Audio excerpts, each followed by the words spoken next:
எழுத்தாளர் ஆர். செல்வா எழுதிய திராவிட கட்சிகள் சறுக்குவது எங்கே எனும் கட்டுரை சிந்தை இணையதளத்தில் இன்று வெளியாகியுள்ளது.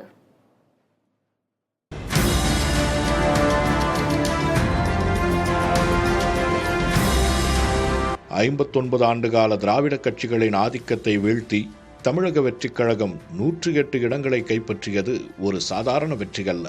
அது ஒரு தலைமுறை இடைவெளியின் விளைவு என ஆர். செல்வா எழுதிய இக்கட்டுரை சுட்டிக்காட்டுகிறது. காலை உணவு திட்டம், மகளிர் உரிமை தொகை போன்ற நலத்திட்டங்களை மக்கள் ரசித்தாலும் அவை மட்டுமே போதுமானதாக இல்லை என்பதை 2026 தேர்தல் முடிவுகள் உணர்த்தியுள்ளன என்கிறது இக்கட்டுரை. இளைஞர்கள் அரசிடம் எதிர்பார்ப்பது வெறும் இலவசங்களின் பட்டியலை அல்ல, மாறாக தங்கள் எதிர்காலம் குறித்த நம்பிக்கையை என்கிறது இக்கட்டுரை. திராவிட கட்சிகள் பழைய பாணி மேடை பேச்சுகளை நம்பிக்கொண்டிருந்த போது தாவேகா சமூக ஊடகங்கள் வழியாக இளைஞர்களை சென்றடைந்தது என்கிறது இக்கட்டுரை. திராவிட இயக்கம் மீண்டும் புத்துயிர் பெற வேண்டுமானால் வாரிசு முறையற்ற தலைமை மற்றும் இளைஞர்களுக்கான அதிகாரப் பகிர்வு அவசியம் என்று இக்கட்டுரை கூறுகிறது.